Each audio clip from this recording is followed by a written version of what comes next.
old Nintendo gamer. And son.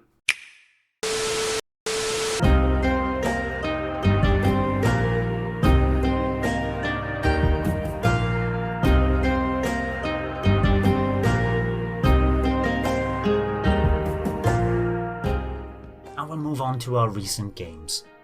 I've had a busy couple of weeks, basically, Nick, and I haven't played much. What I have been doing, I've been trying to clear, my YouTube channel. I've been splicing up our podcast episodes and sticking them, individual topics. I talk about Borderlands, for example, and I cut that up and put it in as an N-E Café excerpt. So we got a lot of games and a lot of videos going up. So I've cut up, just for sound, basically, up to episode 50, which is the mammoth 4-hour episode. Mm-hmm. So I think that took me quite a while today. But I want to focus on that and get that out of the way. So I haven't been putting so much time in. I did nearly finish the Hong Kong Massacre. I'm pushing towards the last 2 levels of that now, so I'm nearly there. I'll be finishing that this week coming up, and I'll give my final thoughts on that. I'll give my final thoughts. I'm not going to say anything else about it now.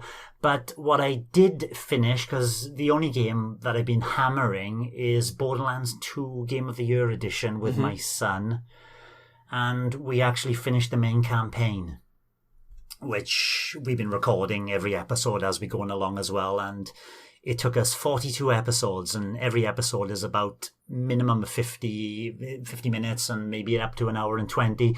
So that's about 42 hours of solid main campaign going through that. I'd say probably more. With all the stuff we cut out of our excerpts as well. We sort all our weapons out in the beginning because this is a looter shooter and there's lots and lots of loot. So I'm not going to talk too much about it, because if you go back to one of our previous podcast episodes, I think it was 2 episodes, I talked about Borderlands, the Game of the Year edition, and it's virtually identical, basically. Except the differences, I suppose, is the years between the first and the second one and the development time and how games progressed. This game feels more like a first-person shooter. Everything feels like it's got more weight. The running feels more grounded. The whole movement, it's very, these are minor changes. Everything is so similar. But the environments are far more detailed. Which when I saw the environments in the beginning, I thought, oh, look at that. This kind of ice tundra you start the beginning of the game in. It's wonderful. I was really skeptical that the game would be able to run as well as the first one did. But there's been no problems. I mean, there's a couple of times with there's new enemies and all that, of course. There's one enemy in particular called a thresher, which is like an underground worm which comes out with tentacles.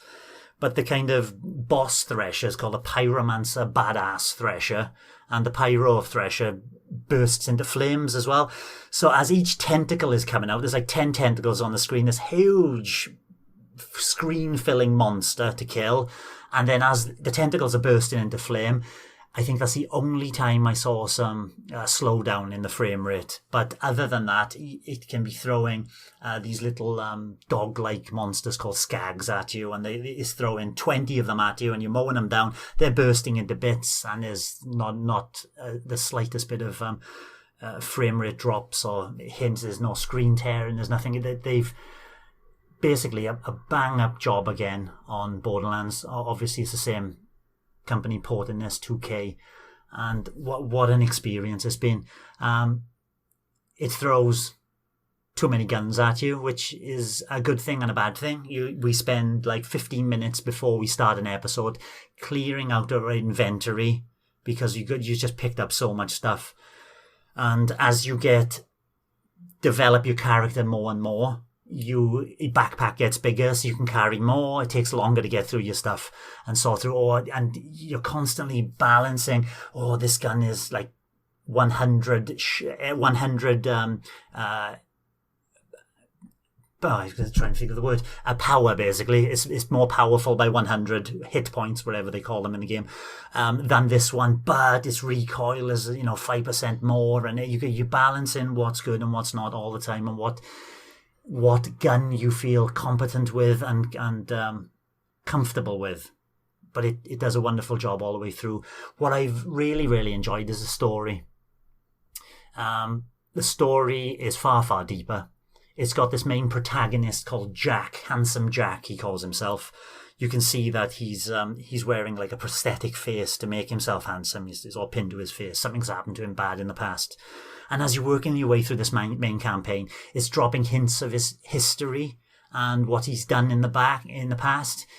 And even though he comes across as this complete psychopath who would kill you without a single thought, he's also got some charm and sophistication, and there is a main goal to which he is aiming at, which is understandable. It's just his methods of gaining that goal have gone slightly astray. And he will do anything to gain that goal, of course, and you're there to stop him as you cross paths with him a few times. It interweaves the first Borderlands, which I wasn't expecting, actually. I was expecting something much later. It's the story's 5 years after the setting of the first one. So you're a completely new band of vault hunters. The vault is where Jack is basically trying to get and control, and then you're trying to stop him doing it. It's the same vault which happened in the first game. And you're this separate band of vault hunters, but you come across the characters you were in the first game, and their stories are integrated. They give a bit of backstory, all that kind of thing, and characters die, and there's emotion throughout the story, something that was lacking in the first game completely, to be honest. It was more of a straight first-person shooter. And I was quite happy the way it resolved itself as well, all the way through the story.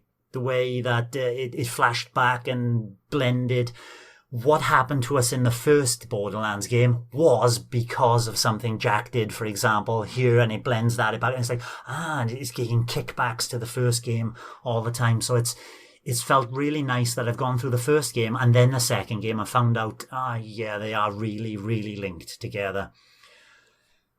So today we recorded another episode and going into the DLC now, which we're only just starting to scratch the surface of.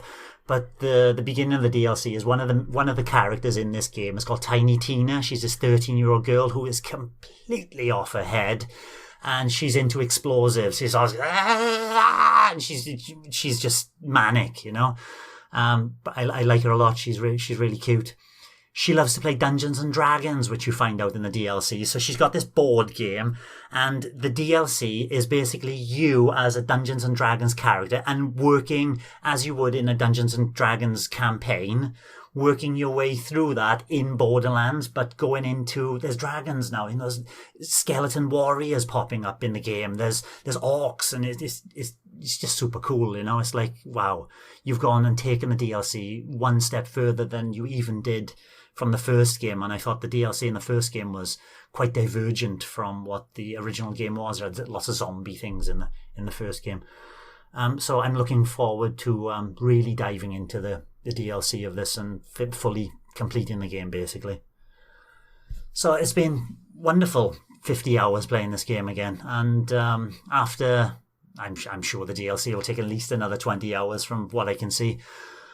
We've got the pre-sequel to go, which I'll be talking about when we finish that, which basically sets up why Jack became the nasty psychopath he did, I think.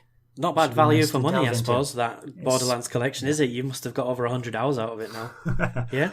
Easily, yes. Wow. And if you take into consideration my son's hours, if you watch us on YouTube, it's like I'm on level, what am I currently? I'm on level 41, I think. No, I'm a level 35. My son is a 41. It's like, how do you get leveled up? He's playing it in the background as well. He's going back and doing missions and re-killing enemies and leveling up far more than I can. So, yeah, I mean, well over 100 hours. Good. And we haven't even finished it yet. It's good. Yeah, I never really got into Borderlands because when it was big on Xbox 360 and PlayStation 3. But it's good to see that it's on the Switch and it's running well, and it's still It was still a very, very, very solid game. Or a set of games, I should say. I got it on PC as well recently, like 6 months ago. So I'll get around to it eventually. But I wonder, is it one of these games that you really think's better playing with somebody else, or is it still decent enough on its own? It has made it so much better to play, especially in the local co-op. And when we started playing the first one, we were doing a split screen. Then we got the second Switch, and then we're playing it. He's playing a handheld, and I'm playing it on the TV. I get the comforts of a large screen. That's Daddy's TV. I got old eyes, what can I say? It feels much better. I should imagine it feels much better to play with someone in that context. If you had someone online to play with as well, that would be quite good. And we've strayed away now. We did try a couple of times to get online in the first game, and we always meet up with someone. Right. Where we always used to meet up with someone, and we haven't tried it in the second game. My son's a bit more. Just us two. That's fine. Yeah. Okay. That's all we need. But online has been, from what we've seen and played online, it's been a flawless experience as well. Yeah, excellent. All right. Yeah. Super. I'm looking for the last. They recently added in the last part of the DLC as well, which came out not too long ago. I think just before Borderlands 3 came out, they released a new DLC pack for Borderlands 2. So we'll be finishing on that one because that will link Borderlands 2 to Borderlands 3, and hopefully Borderlands 3, I doubt it, but I doubt it'll come to the Switch. It'll make its way to the Switch. You got that new PC. You could always, you could always get it on there.